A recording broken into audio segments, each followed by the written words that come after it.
All right, we're back, guys. Happy Sunday. Welcome back to yet again another video. It's Stas here. I appreciate you all for tuning in, and it's time. It's time. Earnings season is back, and we have to go over the top 5 companies I'm watching for this week, all of which, you guessed it, are set to report earnings. We're going to break down the estimates, the charts, what I'm looking to do, and we're going to cover the indexes and what to watch out for in the economy. But first, hit the like button. Do not forget to subscribe. And guys, get your stocks for a moo. Open up your account, deposit at least $100. You get 5 free stocks. Deposit at least $1,000. You get 10 more stocks. And overall, for now, your uninvested cash will earn up to 8.1% APY. So guys, use that link or go to stasurfest.com/moo. And with that being said,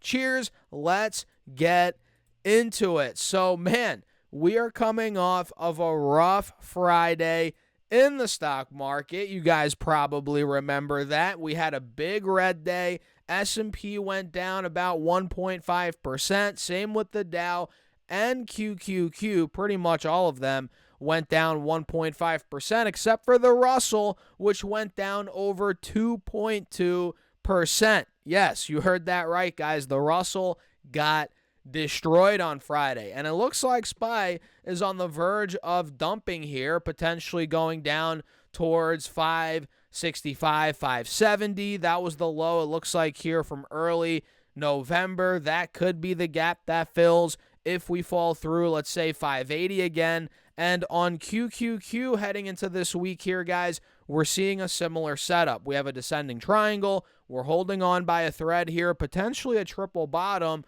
But if we break through, let's say 505 on QQQ, this could easily fill the gap down to 490, 495.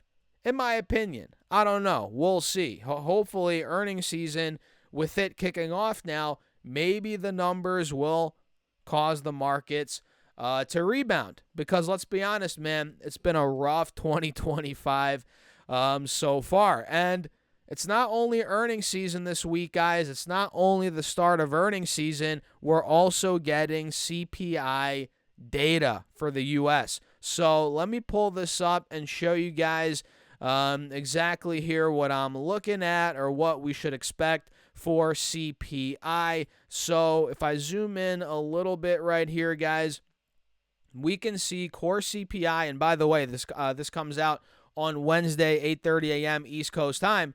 Core CPI is projected at, let's see here, which, by the way, core excludes food and energy. The monthly number is projected at 0.2%, and previously it was at 0.3%. So actually, from last month, it is projected to come down, which is a good sign on the monthly core CPI number. And the headline number, which includes food and energy, it's projected at 0.3%, the monthly number, which is the same as last month, right? Not bad. Pretty much flat month over month there. And on the yearly number, guys, well, that's projected to come up a little bit on the headline CPI number. 2.9% is the forecast, and last month it was 2.7%. So let's see what the numbers come in at on Wednesday, guys. If we get a number under 2.9%, let's say 2.8, right? That might be good for the stock market, potentially, right? And of course, we're eyeing up the CPI, the inflation rate in general, because obviously the Fed, Jerome Powell, they all look at that to determine what they're going to do with the Fed funds rate. So if we get hotter inflation, right, well, what are they going to do? They might not cut rates as much, right? Keep that in mind. And we're already getting that sentiment anyway. So, if CPI comes in even hotter, it could add more fuel to that sentiment, and we'll see how that goes, as January continues to play out. But that's pretty much it here, guys, in terms of CPI. I mean, nothing crazy. Just keep your eye on it on Wednesday morning. And of course, make sure to subscribe here on YouTube. We're going to cover that. Don't you worry. We're going to break that down, on Wednesday morning. So make sure to subscribe. We're almost at 50,000 subs, guys. I appreciate you all as always. So let's talk about the stocks. As you guys know, banks kick off earnings season every time, right? So JP Morgan is this week. We have JP Morgan on Wednesday, I believe. Let me double check here.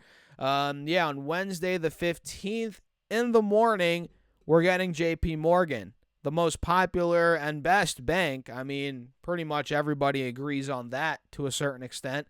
JP Morgan, it's coming up, and they're projected earnings per share of $4.03 versus $3.04 from last year. So $1 per share EPS growth year over year, not bad, pretty good. And revenue is projected at $41.5 billion versus $38.5 excuse me, guys, versus $38.5 from last year. So growth is expected a little under 8% year over year revenue-wise for JP Morgan Chase, which, guys, that's pretty good in my opinion. And the chart looks great. It looks great, doesn't it? We're holding an uptrend. We're, at the bottom of the channel now pretty much. Let's see if earnings can propel this thing back towards the 240, 250 level. And in my opinion, if we break above 245, which has been resistance for about 2 weeks-ish, roughly, if we break out of there, this might be going 250, 255, even higher, right? Top of the channel is where it could be going. So I like the setup here on JPM. Just have to wait for the pop above 245.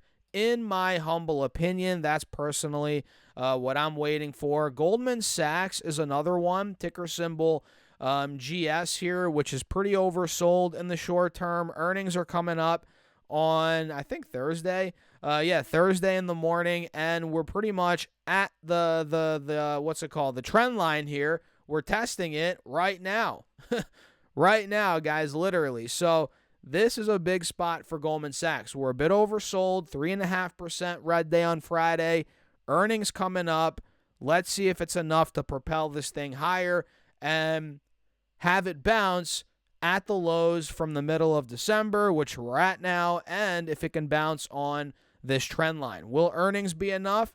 Let's see. EPS is projected at $8.35 versus $5.48 from last year. Pretty good, very good EPS improvement year over year for Goldman Sachs, and revenues projected at $12.45 billion versus $11.32 billion from last year. Expect around 10% revenue growth year over year for Goldman Sachs. Pretty good. I'm going to set my alert it's at 560 as of Friday, so I'll put my alert at 565 for now. Mark is at or above, and we'll see if it rebounds and starts pushing up from there. So that's Goldman Sachs.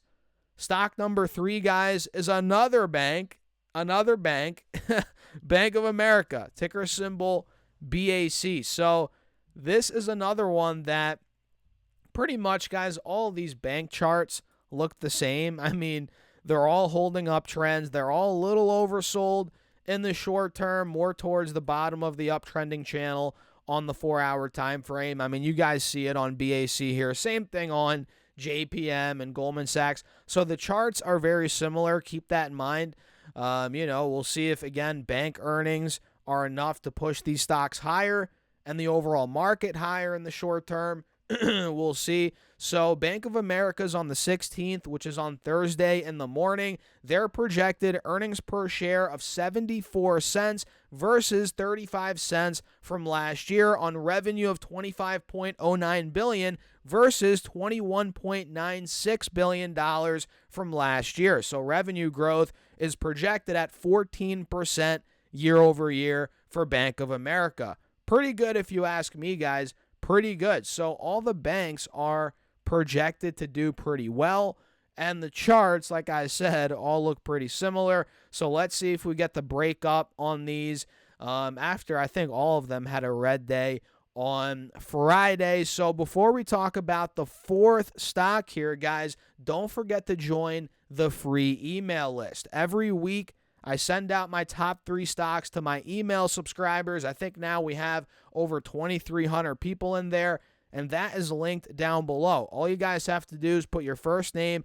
and your email address. Again, it's free, and then boom, every Monday, I send out my top 3 stocks to you. It's a quick read, nothing crazy, guys, and again, it's free, so make sure you get in there, linked down below. So TSM, Taiwan Semiconductor, is another important stock, arguably the most important one for this week, and it's one of those that when Trump comes in, who knows what's going to happen, with tariffs, right? The relationship between him and China and Taiwan, what's going to happen there? Is China going to invade Taiwan? Who knows what's going to happen, right? But it's still one of those stocks, companies that everybody should watch. Very important company. They're reporting earnings on the 16th, Thursday, it looks like here in the morning. And the chart looks great. We just hit 222 about 3-4 days ago. Now we're at 208. It's pulling back a bit. Still very much holding an uptrend. So let's see if this could be maybe a continuation play. And guys, they're growing big time right now. Revenue's projected at 854. I wrote billion, but obviously that is a typo. So is it? Let me pull it up here quickly. Yeah, I screwed that up. I wrote these notes last night. I might have been half asleep when I wrote these notes here, guys. So let me let me pull this up really quickly. It can't be 824 million or billion for that matter. So let me. I don't know what I was doing, or maybe it. Wait, hold on. My internet's slow right now. Either way, we'll have this. We'll wait a second here for this to pull up. Okay, there we go. But yeah, the uptrend, guys, it's looking pretty good right here on the charts, right? This could easily be a continuation play if the company crushes numbers, right? It's amazing.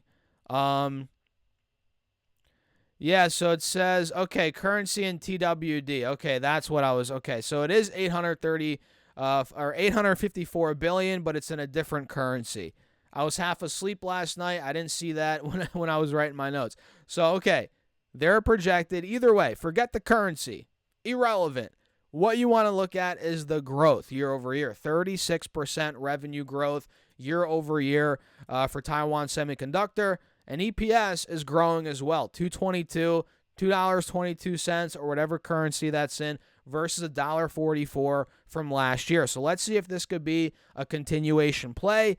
I think it might be. And last but not least, guys, UnitedHealth Group, which for obvious reasons has been under fire lately, which we're not going to get into in this video. But this stock was at $6.30 back in early December. Then we had that issue, and it went all the way down to $4.75, man, 23% drop. And now it's slowly been climbing out of that hole, heading into earnings, right? Earnings are coming up here on the 16th. So a lot of these are on Wednesday and Thursday, guys. And UNH on the 3-year chart looks actually pretty good, in my opinion, right? So depending on numbers, we might be getting a continuation play here. Maybe another breakout, or, just the overall rebound to continue. I think that's possible. Their projected EPS of $6.75 versus $6.15 from last year on revenue of $101.7 billion versus $94 billion from last year, up 7.7% year over year. Pretty good, guys, pretty good. But again, with the whole scenario that's going on right now with this company, I don't know what's going to happen. I mean, I doubt it's going to impact the numbers much at all, really. But I don't know. I mean, who knows? So UNH, keep your eyes on it. Important company for this week to watch, and let's see if this rebound can continue. So guys, let me know your thoughts in the comments. Hit the like button. Don't forget to subscribe. We're almost at 50,000 subs here on YouTube, and get your stocks from Moomoo. Open up your account, deposit at least $100. Using that link down below, you get 5 free stocks. Deposit at least $1,000, you get 10 more stocks, and overall, for now, your uninvested cash will earn up to 8.1% APY, which, guys, it's a no-brainer. So use that link down below, or simply go to stocksurfest.com/Moomoo. And with that being said, cheers. I'll catch you guys in the next video.